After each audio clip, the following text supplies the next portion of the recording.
All right. All right. Okay. Hi, everyone. Let's check it. All is working. I think it's all is working. Hello, everyone. My name is Ray, and I am a filmmaker and a media trainer. So, welcome back to the Student Film Showcase, Series 1, Episode 2. So, this is where, I invite domain experts as a guest to this show so they can watch and react to my student short film. And the guests from the related industry will then share their perspective. Right? So today I'm really excited because tonight it's going to be a very meaningful night because we are talking about plastic pollutions. And more importantly, how can we as individual aim to actually have zero waste lifestyle? So that's very important. Okay? So without further ado, let's invite the filmmakers for tonight. So they are the stars and the guests for tonight's screening for A Better Earth. So let me welcome all of them all onto the stage. Yay! Hello, you can unmute yourself, say hello, make some noise. Hello. Hi. Nice to see all of you again. All right, thanks viewers for tuning in. Kim is watching. Clarissa, Elena, thank you so much everyone for tuning in. Can't wait to share because most of the students actually went through the same entire course, and I think each batch doesn't watch each batch film. So I hope this is the session where I can share more of all your hard work and masterpieces. Right. So where do we get the writer and director for this documentary? To introduce yourself quickly, Jasmine. Yes. Hi guys. I am Jasmine and I am the director of this film. I took about 2 weeks to write this. Less than 2 weeks to write this. 2 weeks. Oh, less than 2 weeks to write this. That's amazing. Yeah. Because initially, okay lah, our group we had like some fucked up time, and then like our initial group leader left, and I was left to pick up the pieces. But then I already had like some ideas lah, so it was quite easy to churn it out as well. And with help from Ray and all that, and then we managed to pull through. Yeah. Wow. Okay. My session, because live stream, not like broadcast TV. All language are welcome, but we minimize. But yes, I know you had a cock up because the team leader left. So we talk more about all your struggles and process for the film after the screening. Okay. So thank you so much, Jasmine. Next, let's followed by the producer, Kelly. Hello, I'm Kelly. Okay, from this film, actually, I'm quite happy because all the members can play together and can work together so we can success the film. Okay, thanks for all. Okay. All right, that's short and sweet. Fantastic. Let's follow by the DOP, the director of photography, Yuk Ling. Hello, I'm Yuk Ling. I'm actually a photographer, but for this project, I was the DOP. Yes. Woohoo! Yeah. Nice. And last but not least, Peter Chua. What do you do in the film? Hi, I'm the assistant director. It's a very good learning process. I'm actually the oldest in the class, so a lot to learn. Okay, and you are also the main cast as well, isn't it? So Peter Chua is not just the assistant director, you are also the main person, the profile that we follow for this short documentary. Right? Cool. Let's show everyone's faces. So I just want to do a quick shout out in terms of what to expect for this live stream. All right? So I just want to speak to the camera. If you're someone like me, okay, bought the convenience of using plastic bags whenever we do shopping, be it grocery shoppings or whatever form of shoppings. If you're someone like me, overbuying clothes, bought really cheap clothes. Whenever I see, I touch a material, quite affordable. Well, material is quite good. I buy. And always wonder, me as an individual, doesn't make a huge difference to the earth pollutions, right? Or how can I, as an individual, do to help to contribute less waste to the planet Earth?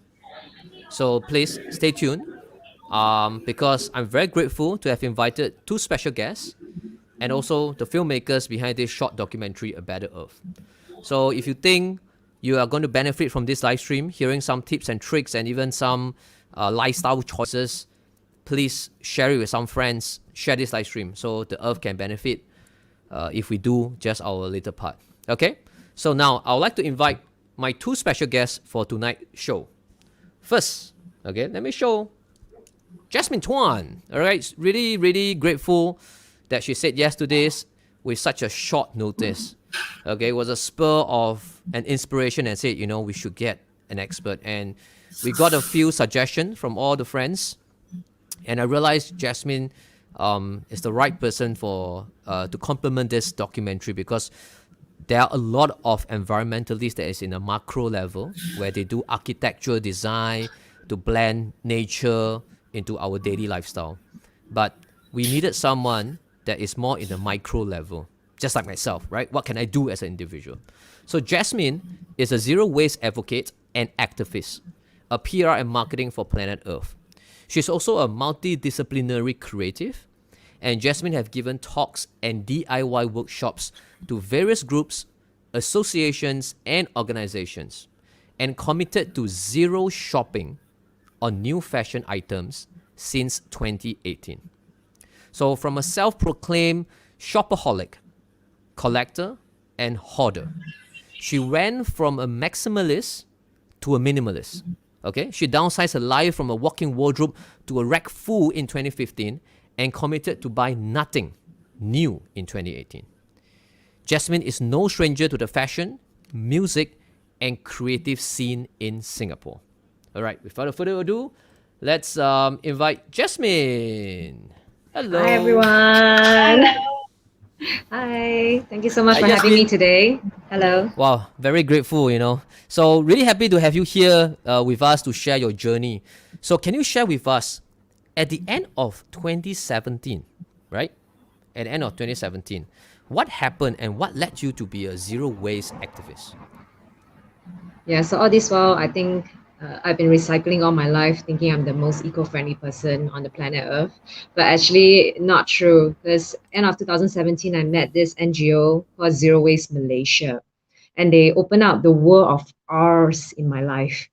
Other than recycling, there's actually refuse, reduce, reuse, before recycling, and rot or compose the rest. So that's when I'm like, oh my goodness, I always go straight to recycling, and actually there's so much more R's to apply before recycling. And knowing that everything starts from here, so I added rethink on top of it, and just to change my mindset and change the way I consume and rethink about my consumption habit.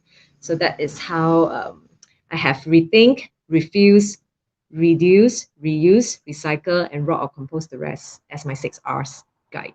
Yeah, to my zero waste living. Yeah.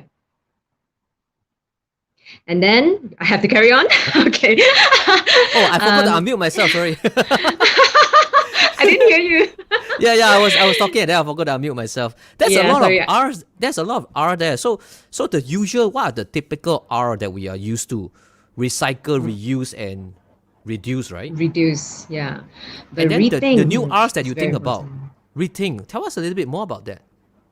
Because everything starts from the head, right? With the right mindset, with the right or with the challenge to your thinking process, I think you can start from here first, and then you can rethink and come up with alternative ideas and solutions to what you usually go straight for. For example, really switch on your mindfulness instead of like just being mindless and just go with the flow and just buy and throw away mindlessly. So rethink is also about switching it on.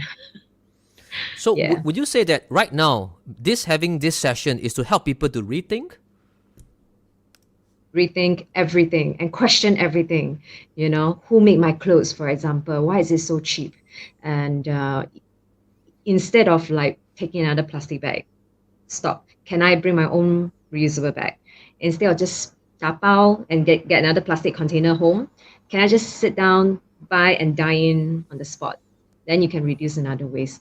So what I do also, other than rethinking my consumption habit, I think before I buy and I think before I throw.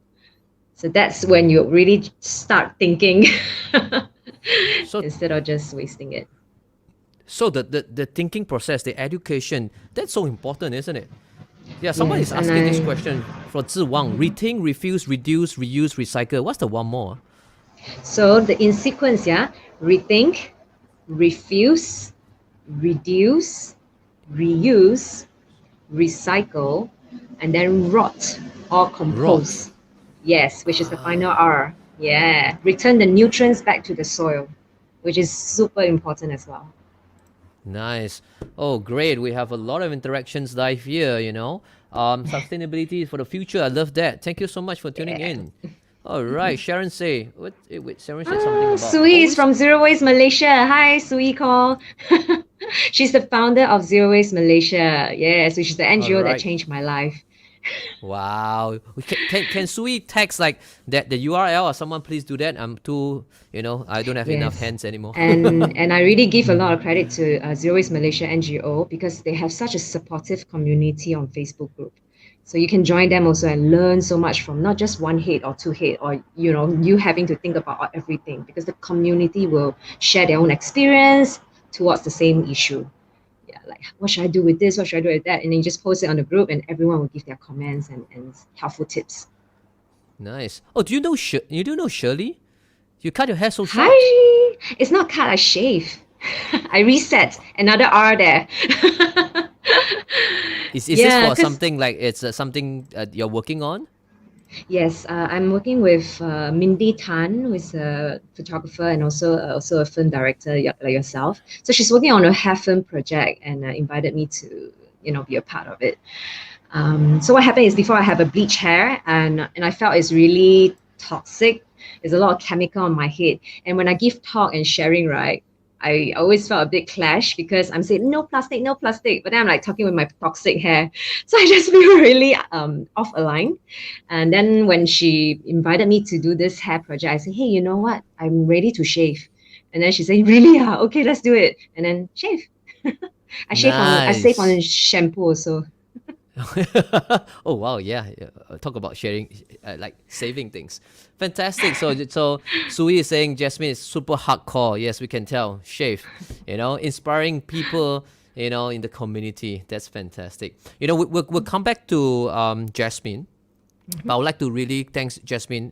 Really so grateful that you're here with us to share. I want to quickly introduce our next guest because I want to really show that film, and then we can talk more about today's topic, right? So I'd like to quickly introduce my next guest. Her name is Raeann.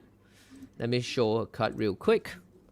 So let me just take out that ticker here. It's blocking. So Raeann has actually this guest is a student it's actually my student as well, back in Temasek Poly. So she's also happened to be my first employee for my production company. Not sure if Raeann remembers that. So Raeann has been passionately sewing since 2019, and Raeann have been it's a founder of this sustainable label, Cheeky Face. Okay, no two Cheeky Face products are the same. So her brand combines a flaming passion for fashion and the mission of going green. So through all their efforts, she aims to convert the most hardened supporters of the popular fast fashion brands like myself into compassionate eco warriors. So together, everyone can reduce the waste and pollution generated by the fashion industry and discourage unethical practices in the garment factories. So welcome, Raeann. Let me bring you to stage. Hello. Hi, Raeann. Hi. Please. Well, thanks for having me. So yeah, my eco journey really started when I started sewing more in like 2019. Then I realized like it's so hard to sew clothes. So how can they like sell one for like $15 or like even $5, $8? It's just something must be wrong lah, So and on top of that, you got the fabric cost and all that. So I watched some documentaries and I realized like the harsh conditions in third world countries where they make your clothes, like India or China, it's really appalling. And these people make like $150 a month making your clothes. That's why you can buy it at $8. So I don't think it's right, and that's why I'm trying to change it. Yeah. And also the whole idea of reusable, my Kickstarter is to reduce single-use plastics for things like food, especially food. I think a lot of people don't realize that you go out and you tapao food, right? Like Old Chunky or anything that gives you a plastic, you eat already and then you throw away, right? But that's like so wasteful and it contributes to the waste around the world, basically. Yep. Yeah. I'm excited to share your upcoming Kickstarter project actually because after the film screening as well. So now it's like a quick introduction of what you guys do, but before that, the screening. Can you quickly share what actually made you start this sustainable label, Cheeky Face? What was that inspiration? Other than you saying that you saw a documentary, people has been exploited, etc. Like, what did it start off like a passion thing or what? Yes, it's also my passion for sewing because I have 2 girls. Then I wanted to sew for my girls, special dresses, limited edition stuff. So, and on top of that is to discourage people from buying fast fashion because you buy a lot, you throw a lot, and also you are encouraging these unethical practices in the garment factories. So basically, it's more eco and economical issues that I'm trying to solve. Yeah. So you're doing like small baby steps, just from your own, the little efforts that you hope you can change, Yes. one at a time. So I think Yes. that's very admirable, just like Jasmine, doing this. Later we'll go back to Jasmine on her journey, right? So thanks for sharing that, Raeann. So right now, I'm excited. I'm not sure if you guys are excited because I've seen the film, but I'm actually more excited for the filmmakers here because I think they haven't. I'm not sure whether they've shown this film to activists or even both of the special guests that is already part of this movement.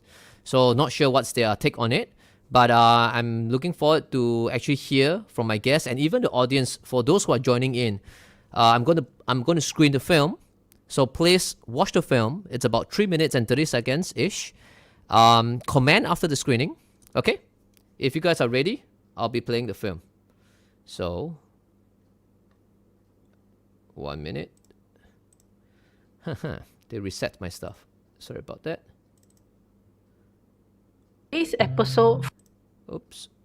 I'm going to do a full screen. This is the film, A Better Earth. On today's episode for A Better Earth, let's talk about the environmental impact COVID-19 has brought to our sunny island. By mid-2020, the strike of COVID-19 became a major global event that affected us all. Stricter lockdowns in various countries made people lose their jobs, and it brought forward arrangements for everyone to work, play, and study from home instead. Wearing masks daily became the new normal. With more free time, people started to cook their meals more often at home. However, when we are either busy or lazy, we order in. You, your friends, your relatives, and your neighbors are all doing it. Recently, reports of increased plastic waste generated during the pandemic surfaced. In Singapore alone, our households generated an extra 1,334 tons of plastic waste, which is the weight of about 90 double-decker buses. The main culprit? Takeaway meals and food deliveries. People everywhere around the world are struggling to deal with this. On an individual level, how can we encourage others to make minor habitual shifts in their daily lives and push for systematic change in the near future? What are the helpful actions we can do? Hi, I'm Tuan. I'm 63 years old. I'm a yoga practitioner, and today I will show you how I try my best to lead an eco-friendly lifestyle. I usually make my own meals at home, and whenever I'm out, either to tapao or to buy groceries, I will remember to bring my own bag and containers. We all crave for convenience, but it is actually doing us more harm. I understand that being eco-friendly is hard. I think people are not doing it yet because it's troublesome.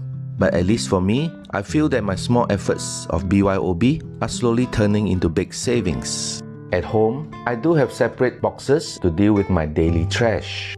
NEA may provide us with the blue bins, but if nobody segregates it correctly, then people will just see it as another green trash bin. In 2019, the Ministry of the Environment and Water Resources declared it to be the year towards zero waste. Unfortunately, COVID-19 seems to have undone many of these efforts. Let's hear it from Peter as he gives us his final thoughts. I feel that we should be kinder to the environment while saving money. I feel that Singapore can do better in managing the plastic situation and segregation of trash. One person may not change much, but collectively we can do something. Actions speak louder than words.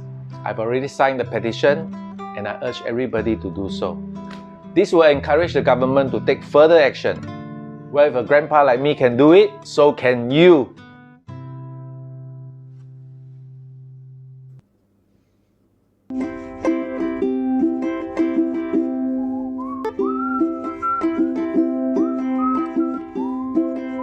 A grandpa like me can do it, so can you.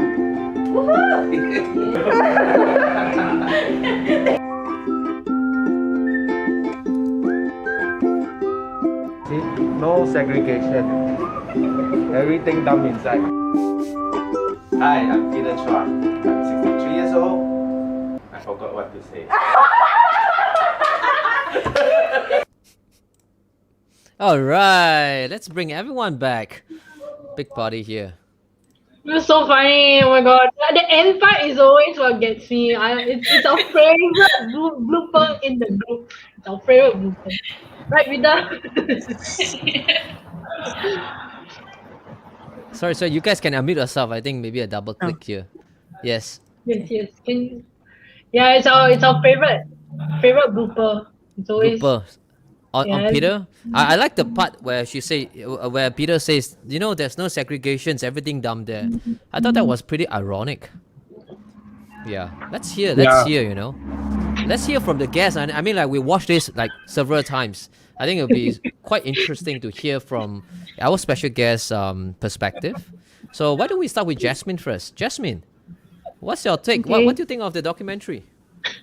Thank you so much for making this. I felt that this documentary is very 温馨. 如果听得懂中文的话, it's very it makes my heart very warm. Alright. Yeah, I felt it's very down to earth, very real. Like you shared from Mr. Peter, right? You shared from really you doing your best for our planet Earth. And you're just like me also. I was a shopaholic, and then I also want to do my best to not consume so much more. And then we do our little steps, you know. And you deliver it in a very 温馨 way lah. So yeah, I'm definitely touched by the video and touched by the message. Yeah, thank you so much. Nice. So Jasmine is touched, you know. Yeah. How about Raeann? What's your thought on this, Raeann?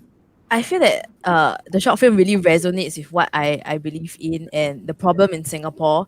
Yeah, and it's like so ironic, right? Like the recycle bin, there's no segregation. You just like dump everything in. Who's going to separate them? Like, is the recycling company going to separate them? I don't know, and people won't know, right?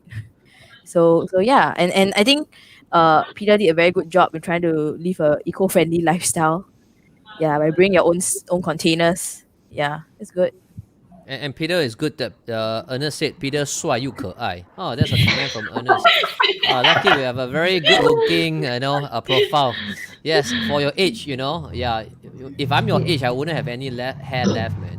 So Yeah, I couldn't connect the grandpa and Peter's look because Peter doesn't look like a grandpa. Yeah, he looks quite young for his age. Right? Yeah. It's the saving the planet heart that makes you young. Yes. Oh, Charmaine, someone said the narrations had a soothing voice. It's heartwarming video. Yes, she's my Nice. friend. Thank you. Supporters from your friends. Good. So I hope all friends of friends, you know, let's do our part. But of course, we'll dive deeper because I'm dying to ask all these burning questions to our special guests as well. So someone said, you know, should write and produce a song using the 6R. Maybe the government should be doing something about the 6R. Or maybe, you know, that Jasmine can come up with the lyrics as well. I have a lot more R, so how? I have a long list of R. That's why I started smileslikegreenspirit.com. Really to put down my story connected to like every R and just to help people start one R at a time to their road to zero waste. See all the R's come out. Anyway.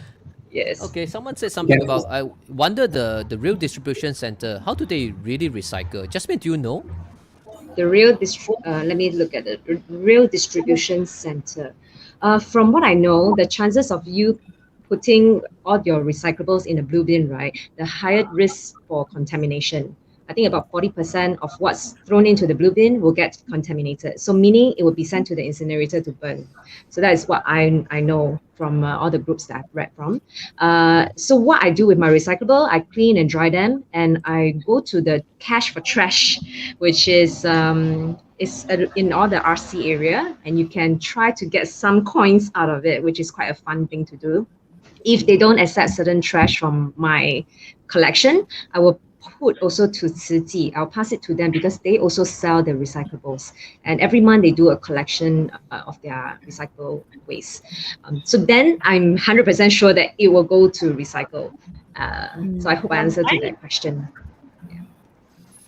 Oh, Jasmine, was there someone saying something? No? Cool. Yeah, I want to share something on doing the compost. Yes, I please. had a very bad experience doing that because back in the days, we had a yoga center. It's like a semi-D house. So we tried to do the compost in the garden. And then the neighbors complained, and then the what they call NEA officer came and told us to stop doing compost. So You mean that you was the end burn? of it. You mean you burn it? No. Compost is to bury the food in the sand, the soil, so that you will actually compost. You will start getting worms and all that to eat up all the compost. Yeah. So yeah. So what happened to the compost? Like it started smelling, or it started attracting a lot of worms and the worms rats? start climbing out, and then Like, But that's supposed to help the soil, right? Worm. the worms are supposed To break down. Break down, yes. But then Are they? they said no, and they told us to stop doing it. So if not, we will get a fine. Oh. But that was long ago, lah. That was long ago. Yeah. Before our 2030 green plan is out, lah. Now I think should be different.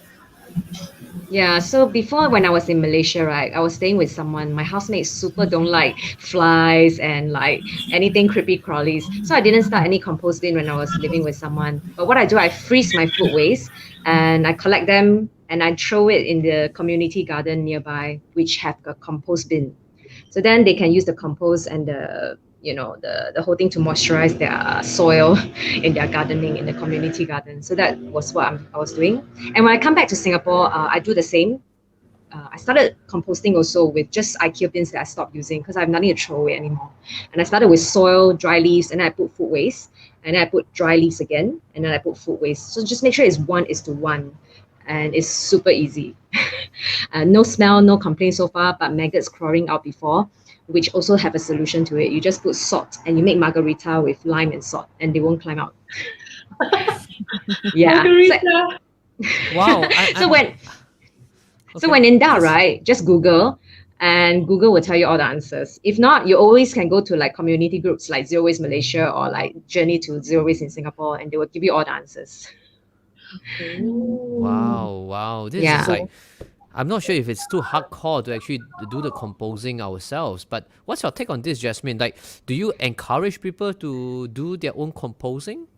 If you're not ready yet, you can always find out where is your nearest community garden and check with them if they take any food waste. If they do, you can collect them by freezing them or putting them in the fridge for like 1 to 2 or 3 days max, and then you freeze them after. If not, it will rot in your fridge. So make sure, if you have a household of 4 or 5, then you will easily accumulate a lot of like kitchen scraps and other food waste. Then you can collect and then donate to community garden.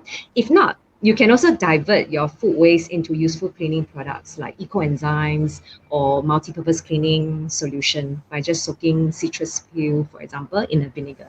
Super easy. Yeah. Okay. We're talking about, because Peter has been doing this as well, this movement on your own. Like, Peter, in the documentary, you mentioned that he segregates his trash. And in Singapore, I think there are some questions coming here. I will share them quickly. Is that who segregates for us? So I saw a documentary in Singapore. Actually, there's someone who's paid, to do it for us. So I really want to hear from Raeann and even Jasmine. What's your take on this, of the education part of us having the convenience to just throw it down the rubbish chute? with all our food, we don't care about the composting, or we just throw it all the way down. And hopefully that, with Singapore government so smart, they can incinerate everything, less carbon emissions, etc., etc. What's your take on this? Well, I feel that in Singapore, it is true about what you say. You throw it down the chute and then you don't see it anymore, and it's like not your problem anymore, right? But it still is your problem when the wildlife gets hurt because of the plastic and all that. So I think the more important R in the R's of like reduce, reuse, and recycle is to really reduce, so you do not start like accumulating this trash in the first place. So like for example, you can shop at a wet market, and you bring your own recycle bags, and you don't need to use their plastic bags and all that. So it's really, if you don't use packaging, there's no waste, right? So the only waste you have is probably food waste, which you can process it like what Jasmine has shared just now.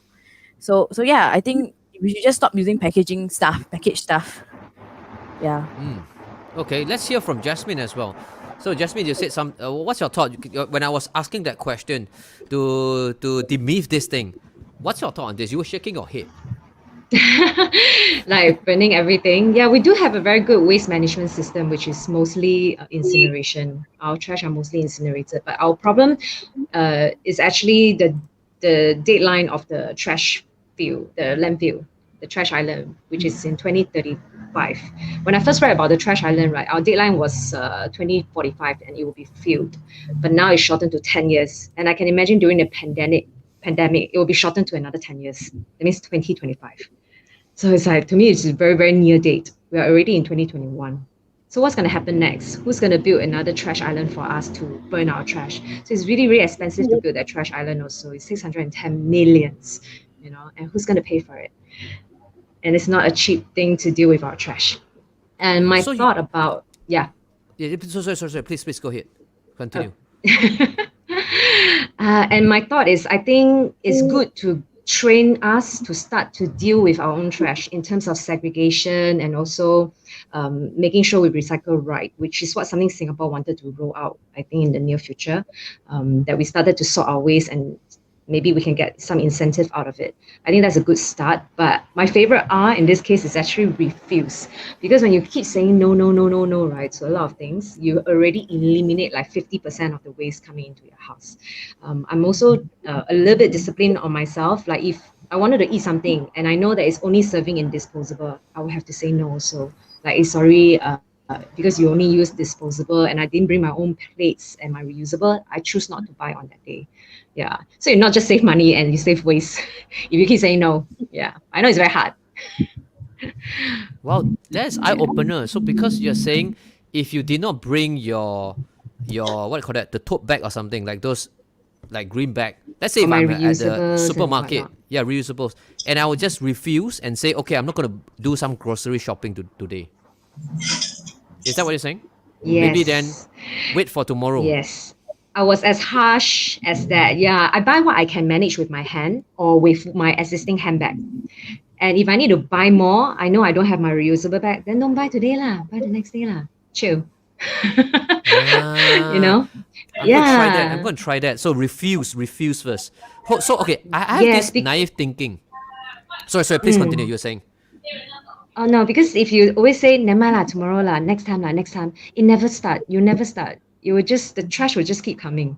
So you have to put a stop to it, and no, because I didn't bring my reusable, I'm not gonna do it today. Or because I didn't bring my reusable cup, no bubble tea for me today. Something like that. Yeah. Okay. But then I had this, I wouldn't say it's like this personal thing that when I make myself feel a little bit more less guilty, I say, okay, I'm going to use the plastic bag. I'm going to reuse it as a trash bag. What's your take on that? Because I seriously don't know where I can pour my food waste into. What kind of food waste? Is it you didn't finish your food? Oh, what about bones, like fish bones, ribs, and all this? Like, yeah, sometimes we don't finish our food. Oh yeah, so you're saying we have to finish our food then. and a deeper thing is when I'm at home, I'm actually more of fruits and vegetable eater. So I don't have to deal with bones and stuff like that. So my lifestyle is actually very eco-friendly. It's like my compost bin also, everything that I throw in the compost bin is acceptable because I don't have bones and whatnot. Although sometimes I have friends over, they do bring fried chicken and things like that. I will still eat it because I don't want to waste food. That's when I will use my still what little plastic bags left in the house, I will still use it to bag it because this is how we manage our waste. We have to bag it, throw it into the chute. That's where it will be incinerated, which is also very sayang. In India, I learned that they actually take the bones and they also feed to the strays. The stray dogs and the chicken, they used to like to peck on the bones also. That's the very kampong style, you know. But we don't have any, so we cannot throw anyhow. If not, it will be called littering. Ah, so if I have fish bones, I throw it to the stray cats. Hopefully, no, I'm just kidding. Well, there's some people who grind for blend everything and then turn it into like calcium powders, and you can feed it to your plants also. So if you want to go through that extent, it's possible too. Nice. Okay. There's many. Because these are all like burning questions. I've been trying to like deceive myself. Hey, never mind. We can get some bags. We can use it and reuse. So you're saying refuse and try not to have food waste. So just to recall a little bit for those who just joined us, Jasmine said something about if we think our government has the best system to incinerate our waste. Jasmine mentioned about our land is actually going to be used up, right? You said in 2025. Yes, by 2035. But from the rate of our using of buying and throwing away, and during the pandemic, the rise of the amount of trash, I think it will be shortened to another 10 years. Oh, very dear. scary. Very scary. Yeah. So Okay. let's all do our best to reduce our personal waste and even better in the company waste. Yeah. Okay. Wow, I learned quite a bit. I have a few. I mean, like anyone here, on the stage, feel free to chip in. Like Raeann, if you think about something, we can talk about. So I have a few questions on the comments, from the viewers. So let's just pick one. Ryan had something, and not sure what this is. Do you feel that our laws here are too lax regarding climate action, like the carbon taxations, the renewable adoptions, the green transportation infrastructures like bicycle lanes? Well, I think I got something to say about it. So, yeah, I think Singapore can do more, with regards to about carbon taxation and even have bicycle lanes to encourage more cycling. And I cycle my kids to school like almost every day when I can, or even take public transport. So, but maybe the people can't accept such a abrupt change of lifestyle if they decide to like push everything together, like say no plastic bags, everybody have to cycle or try to use public transport. It's a bit too extreme for everybody to accept lah, I feel. Okay. Jasmine, you want to add on? It's just about habits, We all have bad habits all this while, and thank goodness habits can change. So we just have to switch our bad habits one by one to a better habit for our better planet, a better earth, just like the film title. Nice. I really feel that sometimes we want to push it to the bigger boys, and they can take care of it. Let the UN, let the government do something about it.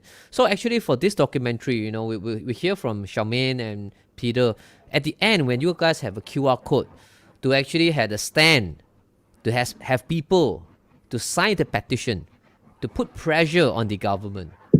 And Peter, you might want to share. I think you update me and saying something changed, right? What was that, Peter? Yeah, because of course I don't take we don't take the whole credit that it is all the petition. It's an ongoing thing. The petition did help, but the government already have plans for the 2030 green plan, so it coincides nicely, I would say. Yeah. What was So that plan? it's a very big plan about planting 1 million trees, making the school zero, it's carbon free. There are so many things about energy, about even planting these mangrove. So there are a lot of, I think 5 approach. And over the TV, Channel News Asia, this Dr. Janu has been telling the whole country and the world that we are doing something. So it's a fantastic thing. Cool, cool. Thanks for sharing that. Oh, I have to appease our friend here. No, it was just a kidding thing. Sorry, Kim. Yes, so I'm gonna break this up. No bones for animals. Yes, please don't do that. I actually hardly give bones to my pet dog. I used to have a pet dog. So yes, you will kill them for sure. Give them really soft bones, even for dogs. Please don't feed bones to No, cats. in India it's different. Yeah. The stray dogs, they actually eat everything. Then Yeah. coming back to recycling, right? They are really way in front of us on recycling. They are all tea drinkers in India. So the tea sellers will sell the tea in cups made of mud. All right, and after drinking, what the customer do is to throw away the cup, and then it will melt. It will go back to earth. No need washing. Yeah, and then the beggars are paid to make the cups again. So this whole recycling thing is also generating employment. Wow. Yeah. We should learn from India. Someone have a question for you, Peter. Where can we find out more of all these activities that you have been sharing? Ziwang is asking that. Actually, I'm not the expert. I just use my my logic to do these kind of things. But then I think we should listen to the experts, the one Okay. who already has been. I'm not an expert too, I have to say. I feel very shy when people call me the expert. I'm still learning today, like everywhere you go also, I think the first thing to understand is the waste management, like how a country or a certain place manage their waste. That's when we can find proper solution that cater to the environment or to the country. Like in Singapore, we incinerate almost everything, almost most of our waste. So whether it's biodegradable or not, we burn them if they ended up in the general waste bin or in a blue bin that is contaminated, then it will be incinerated. So it's really, really shocking. Yeah, and it's also to the companies out there who also try to be green. So if it's biodegradable and they claim that it's biodegradable, is there a way to send to a facility to especially biodegrade these products that you claim is biodegradable? And if the company also say this is recyclable, okay, why don't you take it back and recycle it properly? That's just my concern as a consumer. Yeah. Nice. So you're saying also, actually, I this question. The next question is, we've been talking about the government initiative, the incinerations, etc., etc. So it really boils down to what we can do as individuals, right? In a micro level. So you're saying refuse. For anyone out there like myself who is really lazy, always going for convenience. It's like asking someone to quit smoking, asking someone to quit drinking Coca-Cola. So it's going to be difficult for us. So if you would say the first baby step, what would that be? Refuse, right? Okay, if you must drink a sugary, gassy drink, get the canned drink and put the cans in the blue bin, because the cans will be recycled, like more higher chance to be recycled. And then the plastic option, I usually skip. I don't drink water from any plastic bottle anymore because the plastic also seep into the drink. So you're actually drinking plastic drink, plastic water. Yeah. And also the coffee. You think the coffee is a paper cup, right? It looks like a paper on the outside, but inside is lined with a thin layer of BPA plastic. So basically, when you pour hot water in a thin layer of plastic, what's going to happen? It's going to melt, right? And it's going to melt into your drink. And then you're going to drink the drink. And you're actually drinking plastic coffee. So, my and wife, you wonder why there's cancer, and all this blah blah blah happening to us. Yeah, you were saying? My wife is Taiwanese, and in Taiwan, they segregate their trash. So when I was in Taiwan, I can't find trash bins sometimes, and all this, I actually see them in first hand doing it. But you mentioned about the plastic. Yeah. My wife will always look at the bottom of the plastic. They will say, "Oh, number 5 is okay. Can microwave. Number 5, hot drinks is okay." So what's your thoughts on that? First thing first, I don't like microwave. I think it's very unhealthy. And if I were to heat up my food, I'll put in the pan to reheat. That's just my take. And I know in certain country, I think it's Russia, they ban microwave for a reason. So actually, a lot of things we can learn from different country. Why certain things are banned? Why certain things are not allowed? And things like that. Yeah. So you no, think- I rather toast or grill than microwave. So you think the authorities should actually ban something? I've been reading some stuff about some petitions. Do you think we should have a higher impose on a fine, or even banning all supermarkets, or this and that? What's your thought on banning? I would take IKEA as an example, or IKEA or IKEA. If they can do it, I think everyone can do it too. If they say, sorry, you don't give plastic bag anymore. If you want to take a plastic bag, you have to pay, or you buy a better bag. So I think if IKEA can impose that to consumers and it's working, then I think every businesses also can follow suit. But the best is still bring your own, because whether it's made of paper or it's made of plastic or it's made of very good bag material, the fact that we keep consuming more and more and more is not helping the planet. We should just use what we already have. Okay, I learned a lot today. So if government impose something, ban something, I think it really starts from us. So I'll try to refuse to drink anything or eat anything with plastics, and I refuse to buy anything if on that day I didn't bring my eco-friendly bags. So refuse, Yes. right? Refuse our first baby step. You think so? Refuse. I think styrofoam. Yes. Styrofoam is also another very big problem that we have. Like The worst. it's not just paper cup. Yeah, styrofoam is actually worse than plastic. I feel like when it's being produced, the gases that gets emitted and all that is actually very bad. Yeah. Yes, I remember when I was little, styrofoam was banned in Singapore. That was what I remember when I was young and tapaoing my own chicken rice. Like, it was banned because of the ozone layer. There was a big thing about the ozone layer has a hole and blah, blah, blah because of styrofoam. But I'm very surprised they are back. And they are back in full force. You can see some kopitiam or food court, right? It's all disposable, even if you are dining in. Shocking, Yeah. shocking, shocking. So if I see places like that, I run away. I don't want to eat. Yeah. Oh, and also, in Singapore, they have this paper where they pack your char kway teow and all that. It actually has also a layer of plastic that Wax. can't be Yeah. recycled. Yeah, and the paper also cannot be recycled because of the plastic. That one is definitely Yeah. incinerated. Yeah. It's So if oily anybody who also, thinks, and it's, yeah, like, if anybody who contaminated with thinks food. that, yeah, or if the anybody who thinks that the paper is like, oh, it's fine, or it's just paper, it's not true. A lot of paper cups and paper bags contain plastics, and those paper bags cannot be recycled. Oh dear, Yeah. now I Yeah. learned. So what can we? So we have to bring our own, right?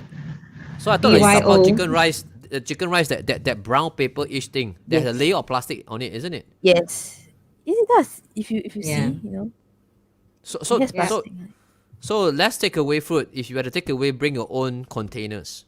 Yes. If not, just sit down, dine in, enjoy your food Yes. while it's hot.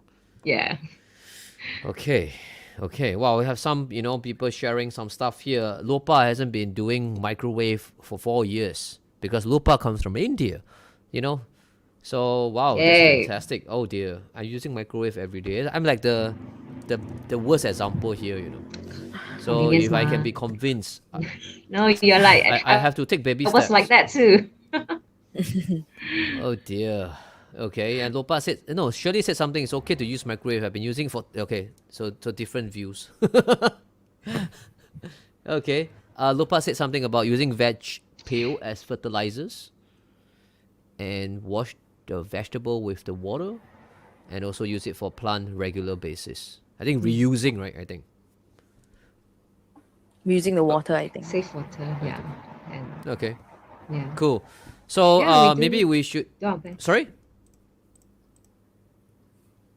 Yep. So yeah, I think those are the burning questions I would like to ask, and also encourage, and also to do a shout out each of any one of us. I think if I can put myself in this equation, I'm going to start refusing. I think it's going to be difficult if I go grocery shopping unless I bring my bag. So I make sure I bring a bag in my car Like so I don't this. forget. Right? And next, if I dine out and have to tapao, surely lunch I always tapao. Wow, then I need to have a standby container all the time with me, Right? Yeah, if You not, can just wash and keep it in your office. okay. Yeah. And Or there's in also my the car. collapsible Yeah, on one. the car, Yeah. Yeah. The collapser one? What do So you mean by depending that? on your lifestyle, yeah, collapsible one, if you feel that it's taking up your space. But then of course, zero waste is not about buying more zero waste product to be zero waste. It's about making use of what you already have at home. So then, yeah, if you look around, you will surely have a Tupperware somewhere. You just have to pack a separate, maybe tote bag for all your reusable, carry with you. Yeah. And Okay. better it taking space in your tote bag than taking another space in the landfill, because eventually we will have to pay for it. Okay. Okay, someone is telling me no car, oh dear. I see, I tell you I'm the worst here. So, okay, buy already, don't use, very wasted, right? Yeah, so yeah, bicycle also keep healthy, I know. Okay, so, Yes. I mean, there's something that another topic that we can talk about is actually fast fashion, right? Because that's something Raeann and Jasmine are very familiar with. So, can we talk about that for a few minutes? Sure. Yeah. From an ex-shopaholic, I confess. I used to buy everything on this planet because, like, whether it's online, offline, free market or charity market, first hand, second hand, designer, no designer, I also buy. My mother had to back me every time when I wanted to travel because she said, please stop buying because I know you're going to bring another luggage back. I said, yes, it's my money. So what? You know, so I was that crazy consumer, buy and buy, like this hungry monster that is never satisfied. And what happened is, so 2018, when I applied this 5 R's in my life, plus 1 R, which is reading, I also told myself no more shopping. No more shopping of fashion, like buying new, especially fast fashion. So this is something that I know because I do hear about the unethical trade and, you know, them copying all these creative designers' ideas and then just mass and produce it fastly and cheaply, and then also polluting the planet. So I kind of know, but I didn't really be very hard on myself before. And plus, when I was in Malaysia, one Sing dollar equal 3 ringgit, so it was very exciting for me to shop again. Yeah. But thanks to Zero Waste Malaysia, when I decided to change my lifestyle, I also decided no shopping on new fashion items. And I have actually 7 ways of how I stop the curb or the need to shop, which is awesome. I share it on Rex KL IG actually, and then long story short, fast forward, I somehow was given a chance to curate a Earth Weekend event in Malaysia, featuring or rather spread awareness about the fashion pollution industry. So I have like a 2-meter high fashion landfill collected within 1 month, and I also have like talks, workshops, swaps, fashion show featuring upcycle designers. There's also workshops that you can learn how to upcycle within this event space, just to feature. You know, this is actually Zero Waste Malaysia you're showing.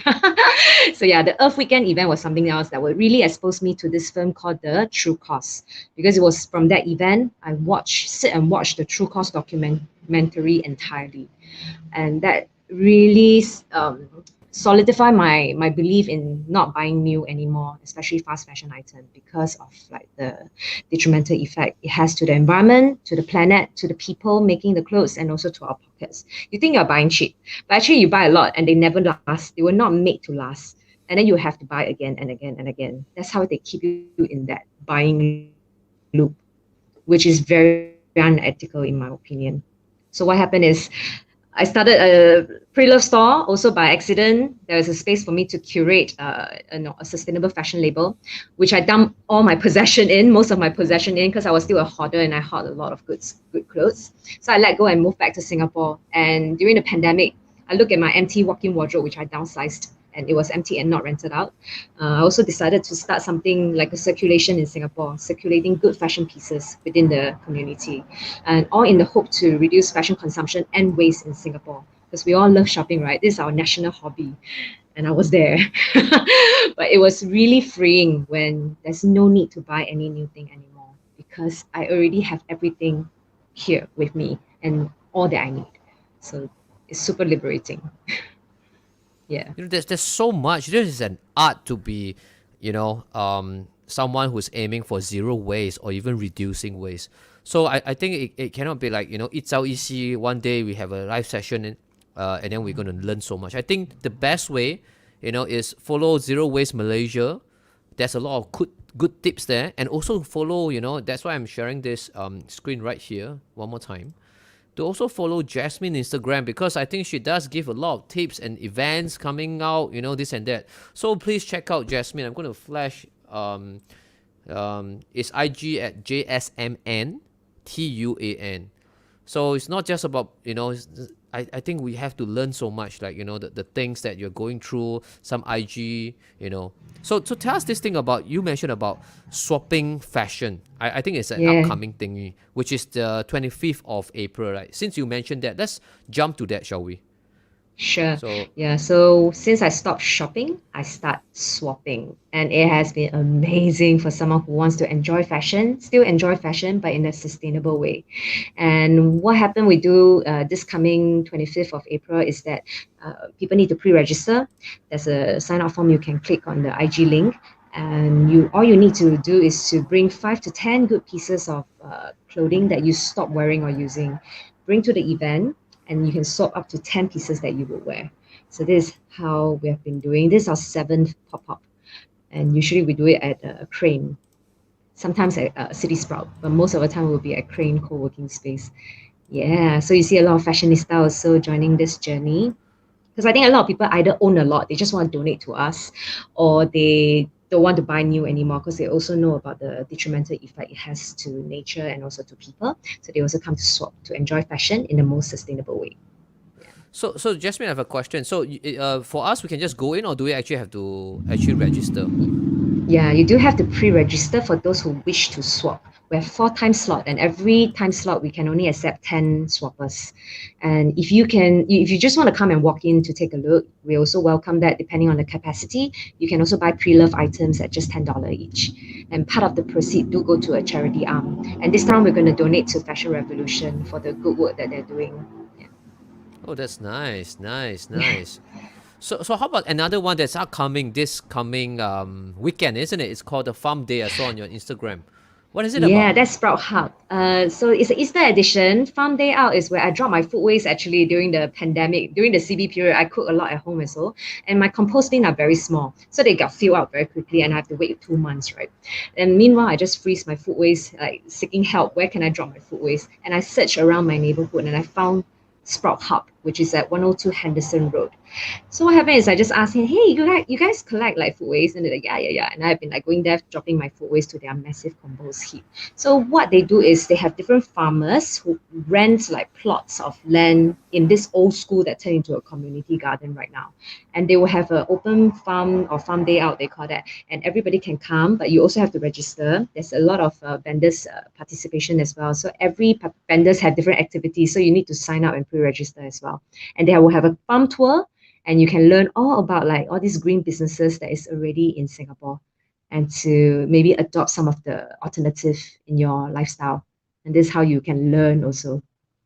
Yeah, so what I'll be doing in Farm Days Out will be I will teach people how to upcycle their old t-shirts or their old favorite t-shirt into useful tote bag, which they can then use for their shopping in this event.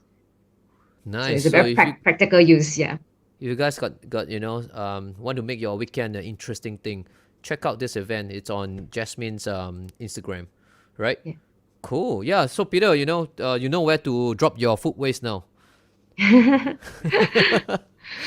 But I have to find out if the where's Peter staying? Yeah, where's Peter staying? Your area might have some community garden also. Just have to contact them and find out if they collect food waste. I'm sure they do composting.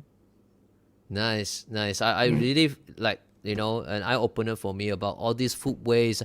I never think about this and about fashion swap. As a production company, we make a film and we got so much wardrobe. It's all storing in my storeroom. So I can actually consider going to this fashion swap instead of just selling them cheap on what do you call that, carousel. It's not meaningful. So you think so, Jasmine? Yeah, for us, because we collect a lot, we usually have a lot more inventory than what's collected. So we find that swapping is the fastest way to circulate the good fashion pieces within the community. Because we also don't want to hold them and store them. And you know how when you store things, they smells and then they become useless and then they deteriorate, especially those cheap clothing or cheap products. Yeah, so it's best to use them or they become useless. Nice. Wow, I learned a lot today. Okay, that is great. Raeann. Okay, sorry, I have to Yes, like hi. multitask, type, click here, click there. Oh, Yeah. Raeann's got interesting things up. Raeann, do you want to echo on what Jasmine had said? Before we go to your meaningful project they're working on. Well, yeah. I think what Jasmine do is very interesting. I want to be a part of it as well. Yeah. So actually the whole Come. eco fashion thing also started because I was doing wardrobe for Ray. Oh. And then how film we do like you said, right? We have a lot of wardrobe sitting around after the film. Like, what do we do with them? So at least for film, to be fair, you can reuse it for your next project, right? So it's not so bad that it's not like we toss it out or anything. Yeah. Okay.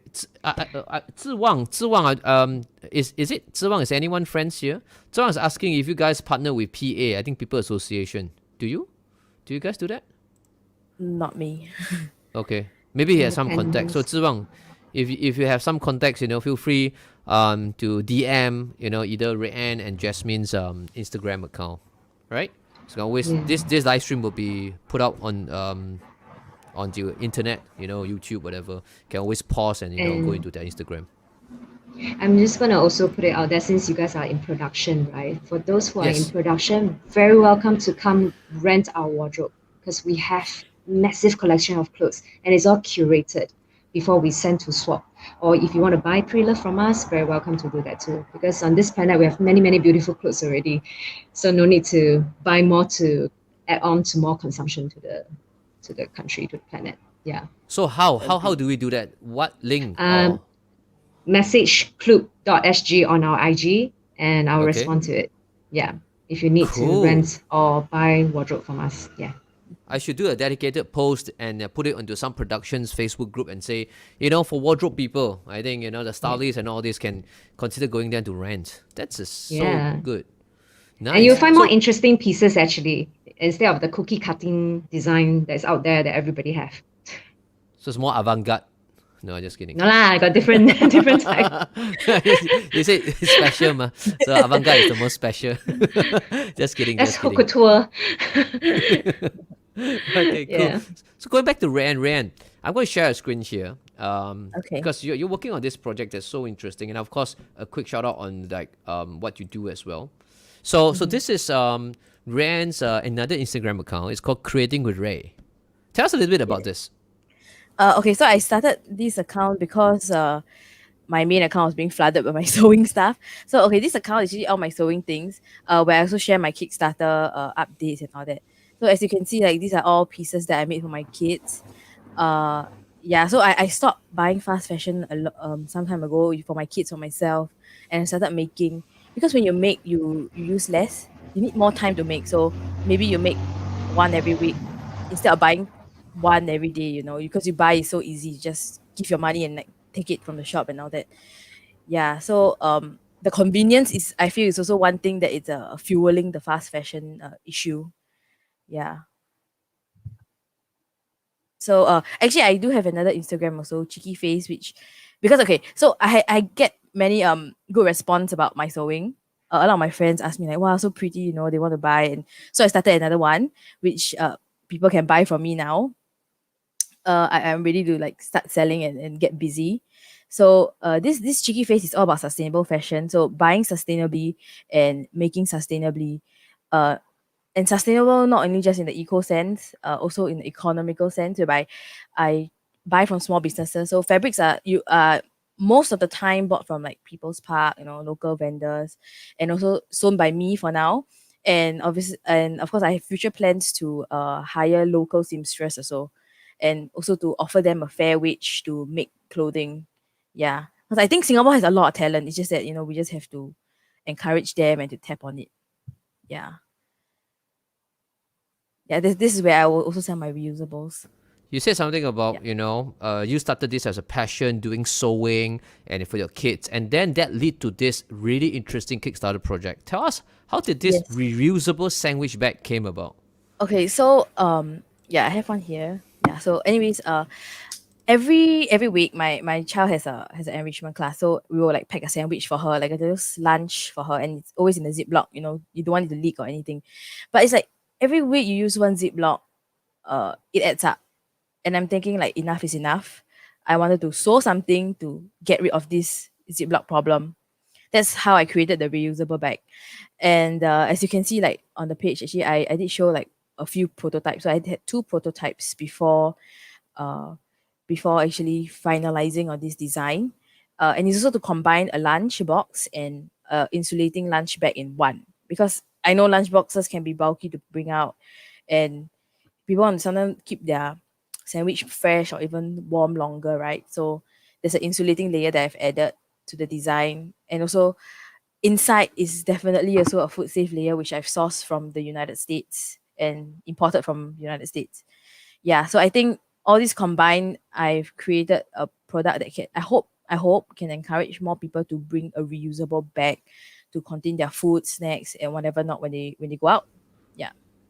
Nice. Really, I'm going to support this, and just want to quick share a video on some of the things that you've been putting out. So like, for example, you saying about buying it. Yeah, because not everybody make their own sandwiches.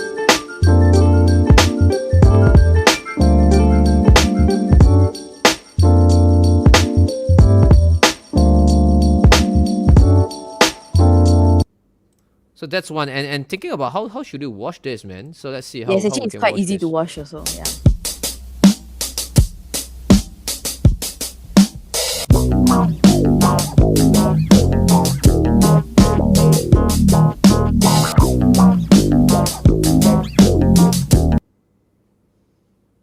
Not sure why the music just ended there. Yeah. Yeah. So you can just wash, flip it from the inside Yes. out, and then you can just wash it and you reuse it multiple Yes. times.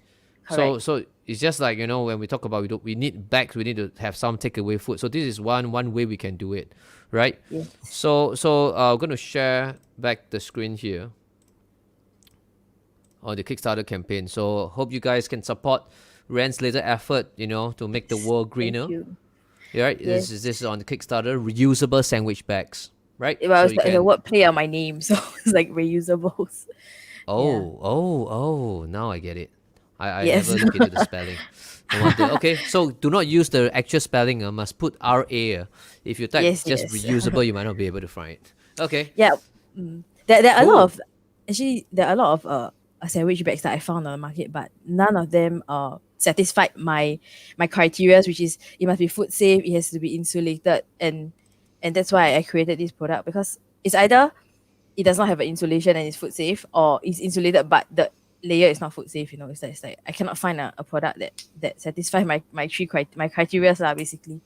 Yeah. So someone asked this question. Didn't catch the mention of the price of the reusable Ziploc. It's actually not a reusable Ziploc. It's Yeah. It's actually made of like Velcro, so it's really tight. And it can hold like sauce. If your sandwich has sauce, it won't leak. Yeah. Okay. Actually, it's going on the Kickstarter for 28 for one. Because of the cost of the materials is actually quite high, and plus $5 local shipping. There's also an option for you to personalize your name. So if you want to put your name, it will be like embroidered here, so it's uniquely yours. Yeah. So for 20 and then 28 is 28, the yeah. bag. This is without the name, right? Yes. And 28 just 10 more for the name. 10 for the name. Wow, good. You can sew your kid's name, your beloved names. That'll be nice. Yeah. Right. And nobody can see that it's theirs because there's your name on it. Nice. All right. I think people are like saying, Siwang saying nice, all this. Fantastic. I think, little effort, needs to be, put on the limelight on. So fantastic job there, Raeann. So Thank you, Raeann. Yeah. cool, just like to really invite, sorry, my bad. To invite everyone back again. Sorry, filmmakers, some of you are here for the filmmakers, but somehow we're going into all the green talks about, doing something as individuals for the planet Earth. So really thankful for everyone's patience and hearing my voice, irritating voice. So yes, anyone wants to add on a few things before I let my guests go, and then we go to the second part, which is the filmmakers' struggles on making the documentary.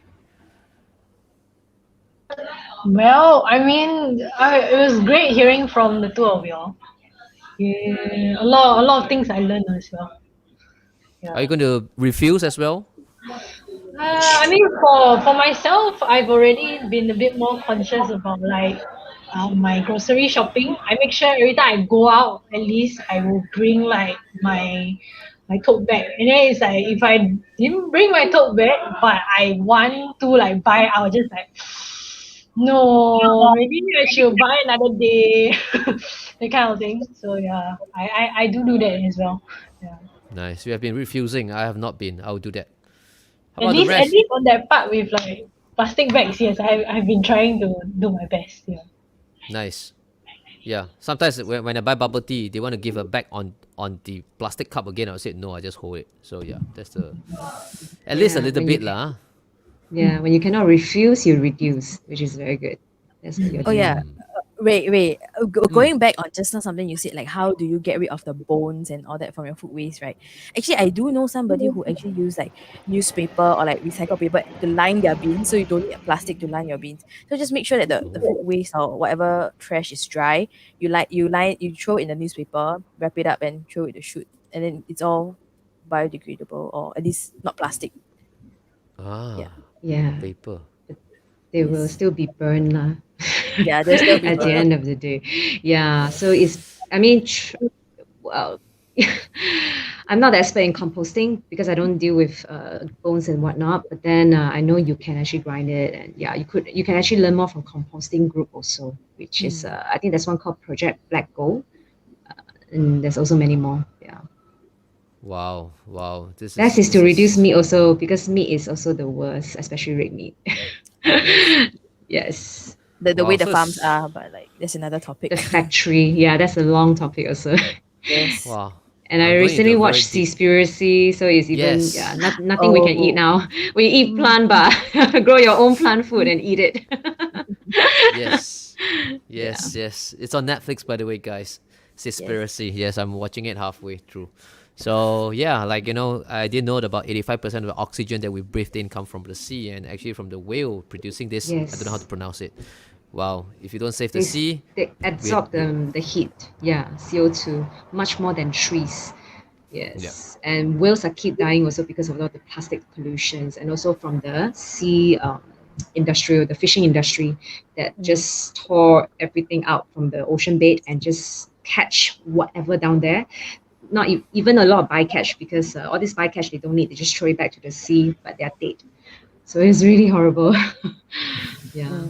Wow, it's like suddenly I cannot breathe for the night already. It's like so Yeah, many suddenly things cannot that eat we have to already. do. Yeah, so it's like one lead to another that we go back to the root of what we consume, right?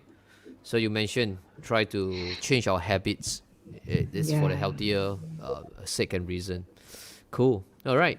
So anything more to add on, Raeann and Jasmine? Maybe some last words of like inspirational words to us trying to take our first baby step, and then yes, Raeann, why don't you go first? I maybe just start with grocery shopping. So plan your grocery trips. If you know that you're going on every like Wednesday, you prep your bags and you bring it to the supermarket. And also don't use any of those single use plastic bags to put your vegetables on there. Those are really really redundant. Even though I have to like measure weigh the broccoli to get the sticker to pay, right? I don't use the plastic bags. I just either use my own bags, little bags that I sew, or just don't need. You just need the sticker is just to scan, so you don't really need a plastic bag to put that. Yeah. Yeah. So start So we small. can. One. Oh, sorry, Jasmine, please go ahead. No, please go ahead. I keep No. cutting because I got a No, lot of things to say. Yes. We are Yeah. here to listen to you actually. Yes. Also the Because Raeann. in Malaysia, right, I was taught to use a laundry bag. Your laundry bag is the same, right? You just throw because it's a mesh and it's transparent. You can see, and you can also stick it, or any cloth bag. Actually, you can just use it. Yes. So a lot of things, if you have intention or you plan properly, you can plan what to bring. Like for example, your reusable container if you know you're gonna tap out food, or your reusable bags if you know you're gonna do your grocery shopping. So it's all very planned and intentional. You don't just rush out and just oh shit I forgot to buy or forgot to bring certain things and you ended up using all the disposable again. So a lot of things we need to slow down, plan, and then do. Yeah. Okay. Then you will reduce a lot of waste. Yeah. So is that your last words to tell us the beginners to do this? So slowly plan first, is it? I would challenge the rethink part. So I say, think before you buy and think before you throw. I would challenge everyone that. Okay. Think Sit before you down. buy. Think before you And- throw. Yes. So what if we Would don't you do take up the anything? challenge? Yes. That's I'll the best. I think think before I if buy, everyone, okay. yeah, if everyone holds still or stay home, imagine actually nature can recuperate, minus the food delivery part. But yeah, actually nature thrive while we all send back home to serve our stay home notice and to serve our circuit breaker. You know, Yeah. human activity is the one that causes a lot of pollution to the planet and destruction. Wow, it's like quite deep, man. I'm like trying to, yeah, I'll take that challenge to think before I buy and think before I throw and plan before I go for my grocery shopping. And I think it'll be quite weird if I bring my laundry back and then start putting all the broccoli and weighing them. I think I'll get some weird stare for sure. It's fine. Yeah, I It's think that's fine. another. Yeah, it's fine. Okay, you know what? It's Ray? really fine. Give me some time to sew some bags for you. I will send them to you. Okay, I will give you some bags. Yeah, you know, now I do. I have a lot of bags also. If you want, I can spare you one. Yeah. You don't No, have to get I'll any. support Raeann. Okay. Cool. Yeah. Wow, we learned a lot, you know. Peter has been doing this already. I hope Kelly also, you know, learned quite a bit here. And Yukling, as usual, quite passive, but Yuling is always listening in. So happy. So of course, viewers are staying true. For those, you know, you're here to listen to Jasmine and Raeann about, you know, how we can do our little part to protect planet Earth. We're coming to the end of that, but the next session after, you know, I thank my guests here, we are going into quick, you know, struggles and the process about making that documentary that you guys have just seen.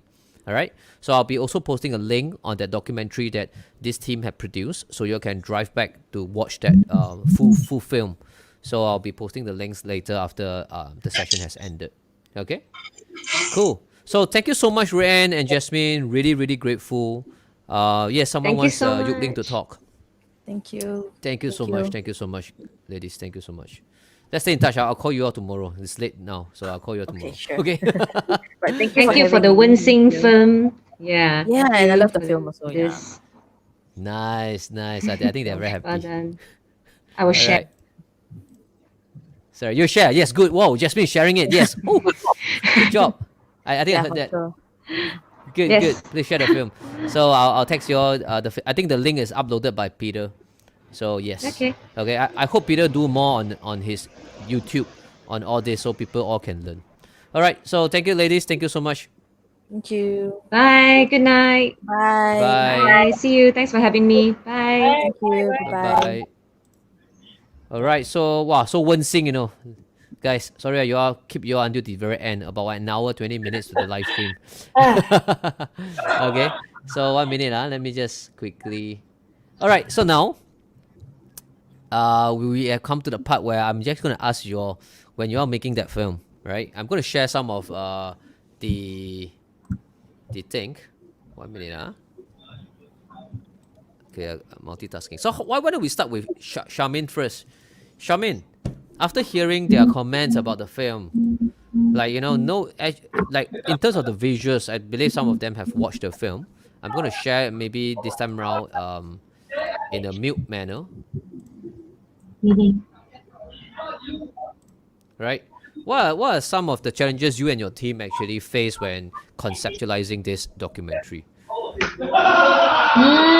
I think it was trying to like really get all the footage out, because like we only have like our own selves to film, right? And then like because circuit breaker was kind of like over in a sense. So when we wanted to film in a sense where like, you know, empty shopping malls and all that, those were a little bit harder to do. So we were deciding to show everybody in masks instead, because that's like the new normal not right now, right? So that was that.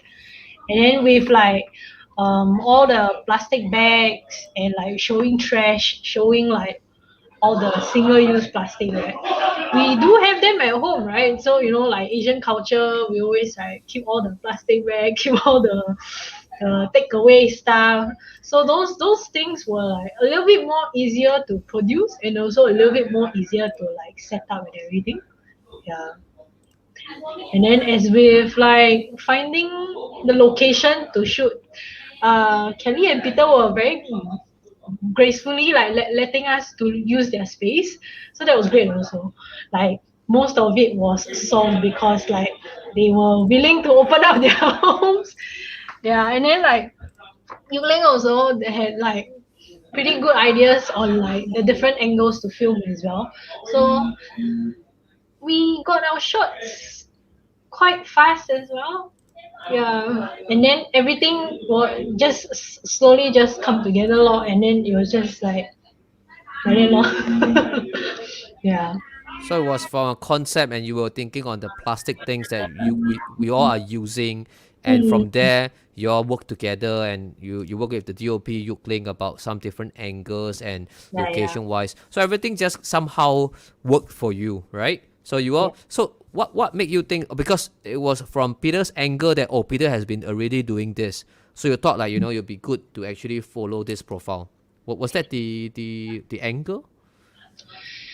Yeah, it's also because he was sharing with us his story about like how he's been trying his best to like lead an eco-friendly lifestyle, right? So I was looking back on like my time during circuit breaker as well, in a sense where like we do a lot of food deliveries and all that, and then like I also realized like I buy a lot of like all the single use and all that, and I just like you're spending so much with all of this when you can just like do grocery shopping and cook at home, that kind of thing, and you don't have to like pile up all the takeaway plastics. And like sometimes you see in your cupboard, you feel like, ayo, I actually buy like a lot of plastic.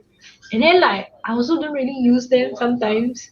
And it's just sitting there wasting. And like I might as well like, try to report a little bit more about it also, because I feel bad, and then like I also want to let people know that like actually even now with the COVID situation, it's gonna be even worse. So in a sense, I want to let people know that like there is like a lot. It's not just happening like in my family or our families, but like in every other like household. And then like there's just some people, like it's not going to affect me. Why am I watching it? But it's only until you see it like in front of your face, like the accumulation of the waste, right? Then you'll feel like, oh shit, I actually am contributing to like all this like plastic waste. Then it's like this it is why we want to make the documentary, in a sense. So who drew this storyboard? Was it you who drew it? So when you drew this, did your members, your teammates understood? You actually go through with them? You went through with them? I did. Yeah, I did. Yeah, they say very easy to understand. Yep. Can see this part, the bottom right hand corner, that you shrugging your shoulders, and then it was exactly this screen, isn't it? Yeah. So nice. So actually you followed quite closely to your storyboard actually. Based on your storyboards, and let me just show this. So this was your vision on the plastic use and the piling up of all this waste. And then after that, you thought of having Peter. Later we will get to Peter in terms of like, how he prepare his, natural role for this. So all this wardrobe and stuff. Cool, thanks. Let's, jump quickly since we are on Peter now. Peter, tell us a little bit about preparing yourself for this role, or you don't have to prepare. Really don't have to prepare much, because I just want to be myself. Like I say, just nice also the green plan came about, so everything falls into place. Okay. So I'm very happy about that. So you're very happy, and you are a yoga practitioner for many years, right? Yeah, 40 over years. Wow. So this kind of topic is just nice that you believed in and you are actually happy to be part of, isn't it? Correct. Because those days, no talk of recycling and all that, but actually we are already doing it as a believer of, yoga simple lifestyle. Lah. Mm. So it's quite So, like, natural. some part, like, I thought I'm going to show a little bit of the film. So this is the part of the film. So for those who are interested, you can watch the entire film later. Thanks, Ernest, are still tuning in so late. Thanks for the support. That you show us, you doing all this. Is this all? As a host, I have to say all this. I know it's not. Is this all for show, or is this really part of you doing this for many, many years? Tell us a little bit about that. The cooking, the buying of stuff is real. The thing is, we just like you. I'm just trying to figure out how to, dump all the things into not to dump all the things in a plastic bag, wrap it up, and throw in the shoot. So just now, I think Jasmine gave us a good idea. Use the newspaper to line it up. Raeann was the one. Yep. Okay, yes. So that would be a good idea. Okay. Yeah. Wow, it's like a chicken and egg thing. Like, and after that, Jasmine added the composting of it. It's still everything is all incinerated. So it's like there's so much we can do, but so little we can do. I'm not sure, but I think it starts from baby steps, lah. So this is something that you will consider doing as well. Yes, definitely. Okay. I At least failed to less do the compost. I failed to do the compost previously, so I'm going to try again now. Okay, cool, Yeah. cool, nice. Wow, even a man like you who has been doing this and you're going to try out still different ways. That's very admirable. So I want to now go to Yuk Ling. Oh, finally, I think just now someone wants you to talk. Is this your friend Eunice? Yeah. Okay, we're gonna like spotlight Yuk Ling here. Yuk Ling is the director of photography. Later we will talk about what you guys do. Now I'm going to quickly share the screen of the short list and the things that we went through. You guys went through. So was it difficult for you as a photographer to then transit? I mean, you have been shooting videos before, but for a documentary, is this the first documentary you embarked on? Yeah. First Okay. documentary ever. Tell us, for viewers outside, even for potential students outside wanting to shoot a documentary, what are some tips and tricks you can share? Like when doing this documentary, what are the things that for people to look out for? What are some things? I think actually the short list and the call sheet really helped. Like having the schedule to follow and knowing exactly like what scene you need to film. And yeah, that really helps, I feel, because like you can at least when you're on the day of the shoot, you can just follow and then everything just more or less goes smoothly. Yeah, so that's actually what happened for us. We planned out our time, like how long we have for each scene, and we actually managed to complete our shooting earlier than we expected. Yeah, so I think having the short list and the call sheet really helps a lot. Yeah, having in mind exactly what you want to shoot before you go for the shoot. So be really well prepared. So as a photographer who lands the shots, so like thinking about the composition of the shots. So I have a question for you in terms of like how do you decide, or like what kind of camera movements? I'm going to share a little bit of the film. Like for example, some parts when you're following, I think it was this part. Let's talk about shooting on location itself, especially a public one. Like when Peter goes out, sorry, I think I'll fast forward a bit, into the tapao, this part. Was it just like go with the flow? How do you manage to capture all this? Do you plan, rehearse? How do you do that? I think it was both. So we plan first, but then once it actually happens, right, then you sort of have to go with the flow and then see what happens. Yeah, so we rehearsed a little bit first, but we had to be quick also because there were people around, right, and it's like a real store. So we cannot really hog the queue for too long also. So we rehearsed maybe like once, then we just went for it. Then along the way, just adjust. So when doing rehearsal, you actually compose the shot already. Okay, you want it to be from this angle. Or was it just like run and gun, like a cowboy-ish, like, okay, shoot, and then that's it? How was it that? I think it was like discussing with Peter, like, okay, if you walk this way, then I'll follow you on the left, that kind of thing. So at least we both know like what's going to happen. rather than just for it. Yeah. Yeah, people would think like, wow, how do you manage to capture like Jun Jun, the close-up shot of the auntie and the hand? How do you manage to get that focus? You see that, wow, that focus Jun Jun, was it all planned and staged? So half of each, is it? Yeah, I would say half, like plan already, and then sometimes in that moment you may just decide to change also. Yeah. Okay. So for those outside who doesn't know about film industry, one of the Emmy and Oscar winning director of photography, actually it's not director of photography, it's cinematographer, Roger Deakins once said, if you want to be a good director of photography or cinematographer, it's always good to start as a documentary filmmaker. That means shoot for a documentary.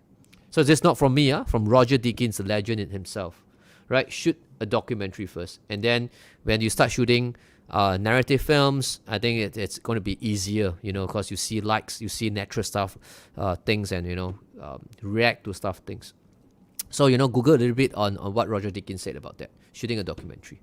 Cool. Finally, we heard Yuk Ling talk, and we have some comments here. We're going to do some shout out. Whoa, we have good supporters from Yuk Ling. Woohoo! Charmaine herself. Anyway, so and yes, photography is damn good. Later we will go to each of these filmmakers' profile. So collaborators, please hanging tight there. Right, Clarissa is saying, actually, now that you mention, her angles and transitions are very good. I'm glad we actually are breaking it down and telling people how the director Charmaine and also collaborating with the DOP, which is Yuk Ling, how they do this. Great. Right. So Yuk Ling has a good eye for great composition of photos and videos. Cool. So Yuk Ling, anything to add? Like, what's the biggest struggle shooting a documentary from a photographer or even a, director of photography point of view? Any tips or not? One last tip. Tips You mentioned about planning. But if something did not go with the flow or goes with the plan, how?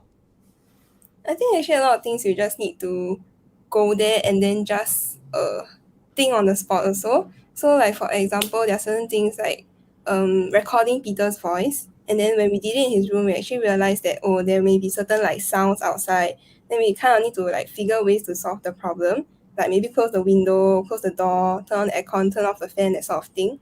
Yeah, so I think there are certain things that you can only solve right on the spot. Like you can plan a lot, but you won't be able to like plan everything. And yeah, sometimes things may just come out unexpected. Okay, So that's a think on good the tip. spot. That's a good tip. That's a really good tip. Yeah, Right. actually, So like a lot of like our stuff that we planned, right? We ended up like taking like 2 shots, 2 angles of it, and then we're like, maybe that one better. Actually, like what I think in my head didn't come out as ideal as I thought it would. And then when Yuk Ling did it, like maybe in another angle, then I just like, that's it. There I got my shot, like that kind of thing. A lot of it was like we had like a few plan A, plan B shot, and then I end up taking the plan B shot instead. Yeah. So the plan B shots are like like you got inspired by locations. Your Yuk Ling, took it. Yeah.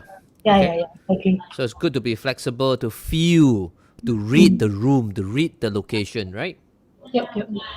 Cool. Let's go to our producer, Kelly. Kelly, sorry to put you at the very end spot here. Kelly, I'm going to share quickly locations. You guys, okay lah, this one, don't know whether to say or not.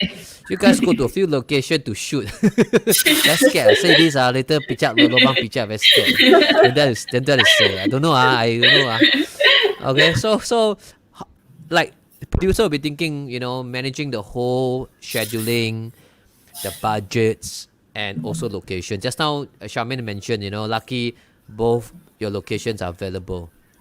What are some other biggest obstacle when shooting a documentary from the producer standpoint? I think more important, we need to discuss with all the crew member as well because we really is discussing before we shooting. I think the producer more important, you must be to hiking whatever we shooting the place, and need to know the journey because the shooting, the area is nearby my house. I also quite familiar that location, no matter it's Jurong Point or Peter, the Bukit Batok area in that area. So we already count the timing is more than enough, whatever we shortly on call list this side as well. So you are the one who planned this call sheet?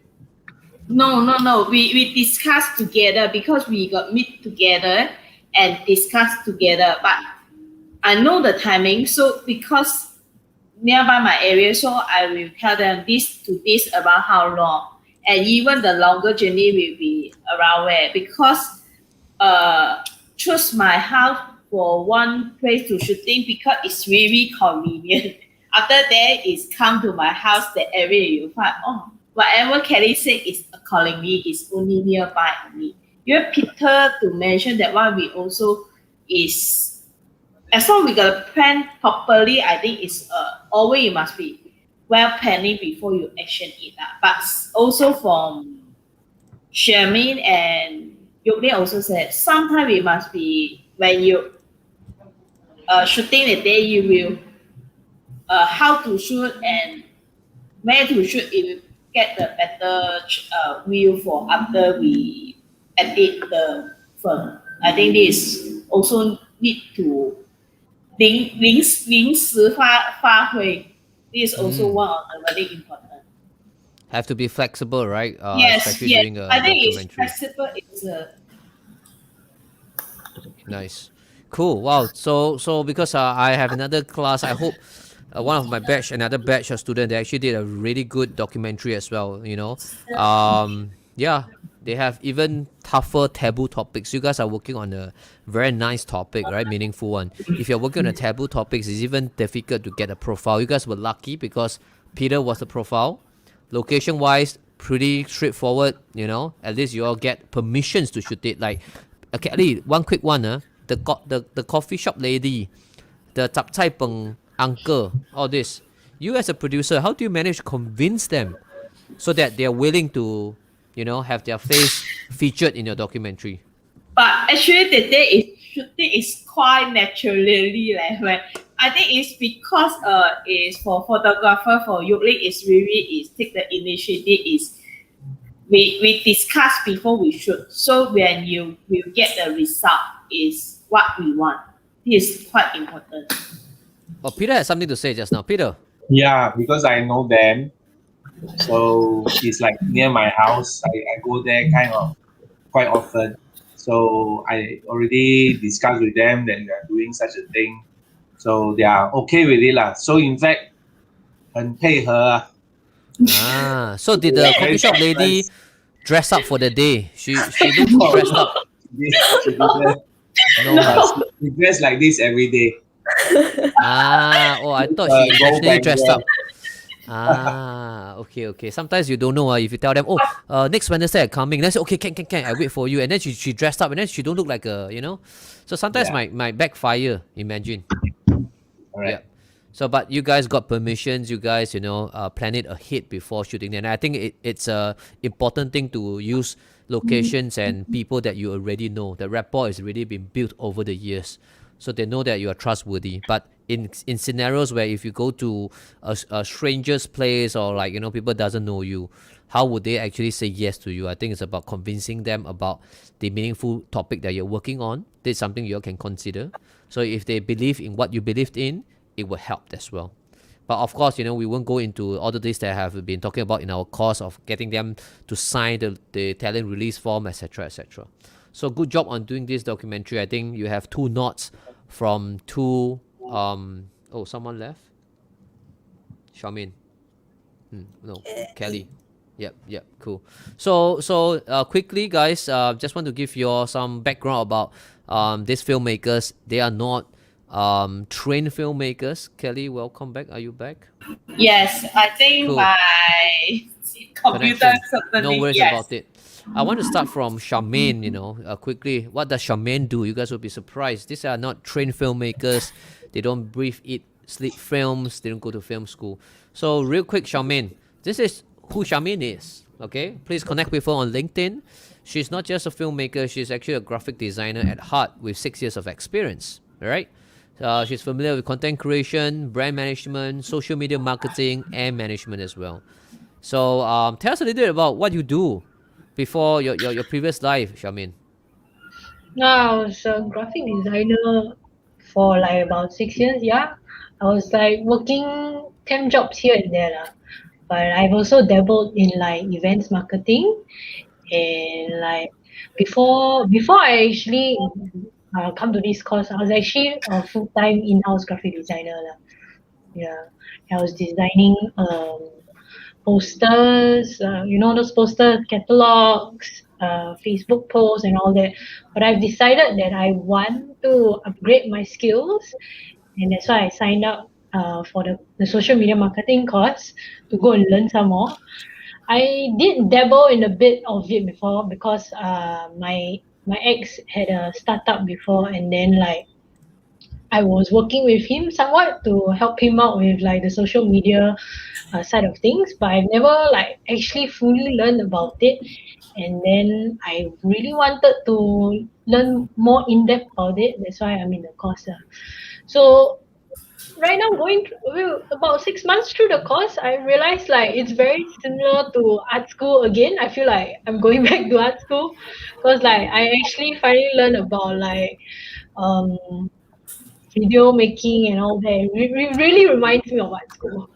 Because like art Nice. school previously, it only taught me like the very basics of like photography and like the very basics of like video making. Like they just tell you like who are the roles and like how a film is made kind of thing, but they don't go in depth. Whereas through this course, I actually really like learn hands on. Everyone has a shot at it as well, so that was fun. It was really Nice. fun. So for those who wants to connect with Charmaine, right? If you need some collaboration with Charmaine, she's not just a filmmaker now creating content. She's also will add value to having a graphic designer perspective as well. That eye for details and design, right? And she also mentioned that she was in a startup. So startup, you have to do almost everything. So she does a little bit of social media marketing as well. So please connect with her on LinkedIn. Here is the handles, Shah LJW. All right, moving on next. Let's talk about this lady, Yuk Ling. All right, so Yuk Ling loves traveling and photography. So aside from wedding photography, she does event photography as well, content creation through the medium of photos and videos. So her dream is to travel around the world and photograph everything in her travel journey. So right now she's enjoying this journey, constantly amazed by the life and also using her camera to look at the world. So I'm not sure if I'm putting it in the right word. She's like Not bad. squinting. Yes. So Yuk Ling, tell us a little bit about how long have you been in photography? I think professionally actually only I started 2019. Yeah, before that I was also in startups, but it was more of like admin and manufacturing side until like I was one of those people who actually didn't really know what I wanted to do, like what career path to take, until I actually went on like this work and holiday visa in Australia. After I came back from that, then I really knew that I wanted to be a photographer, and then I entered the wedding industry. Yeah, and then from there, then I started to do more different types of photography. Yeah, so now I do like events, I do weddings with a company called Multifolds, and then I'm also branching out into like content creation, hoping to do like both photos and videos. Nice. Please, guys, check out her website that she does her portfolio. So it's this wixsite.com/portfolio. So her full name Wong Yuk Ling, and also if you want to check out her Instagram handles, it's called Three Beanies.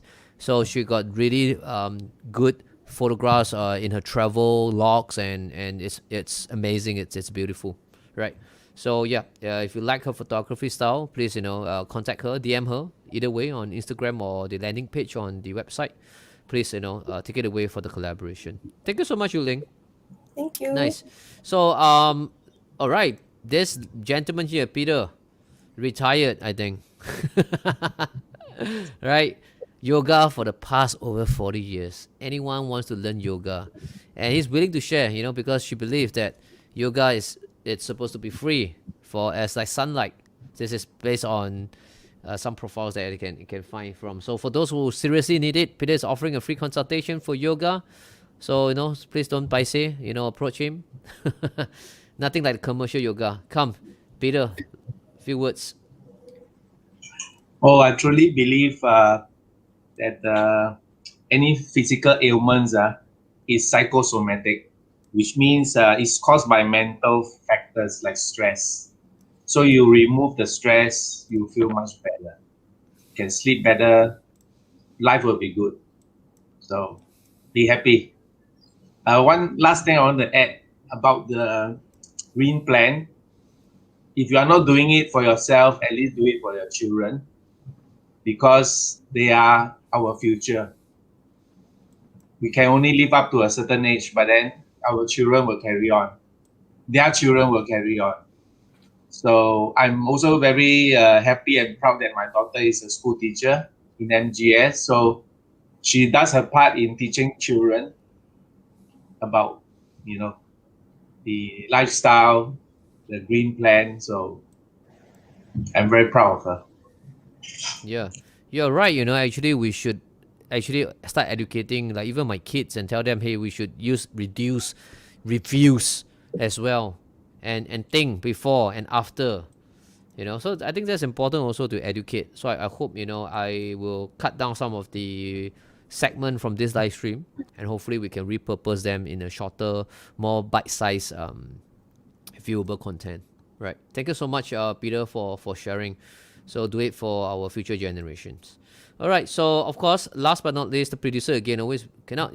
It's only for Kelly last lah. Usually producer go early. So Kelly, you are working a full time, so you don't have much to shout out for. But can you quickly tell us what you do in your full time job? Oh, so you're muted though. Now I'm full-time study. Previous is from travel industry. Is almost tour leading is 13 years. And a lot of from Yokeling mentioned travel the world. I think also quite often Asia, more or less I cover already. Wow. So you are wayanging, you travel most of the country already lah. So we haven't. Yeah. Nice. So you have seen most of Asia. So right now you are semi-retired, working for a travel agency again. Is that what you're saying?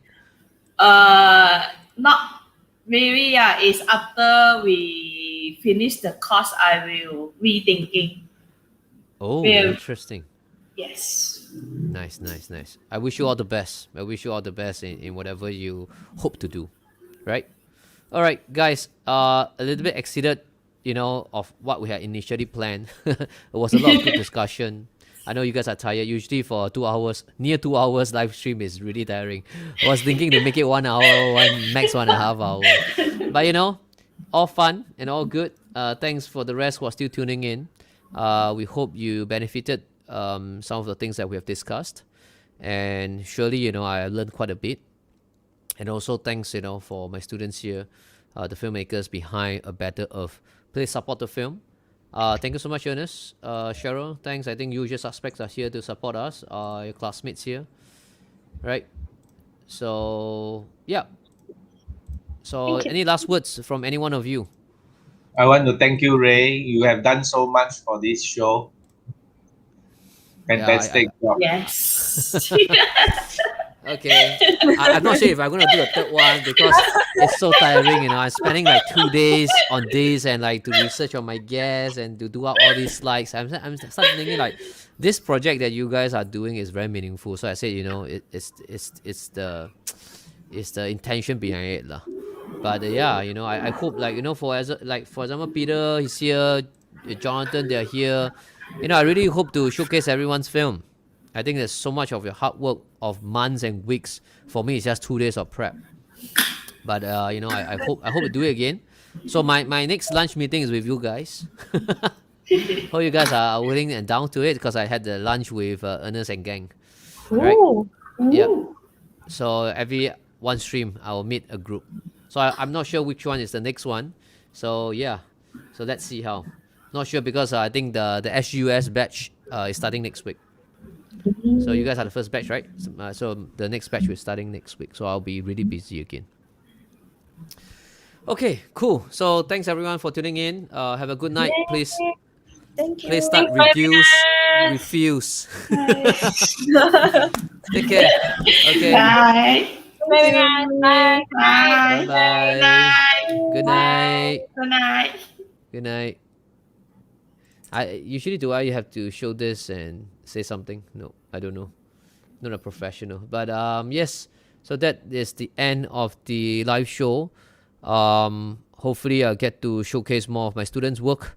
Hopefully there's going to be an episode 3 where I invite a guest to this show so they can watch the students' film, react to it, and talk about the topic that's related to the film. So that's it. Have a good night, everyone. Take care. And please do it not for you, like what Peter said. Do it for the next generations and so on. And try to take some good pointers from Jasmine and Raeann about reducing our waste. I think it's a good first step. Let's just try our best, right? So take care and good night, everyone.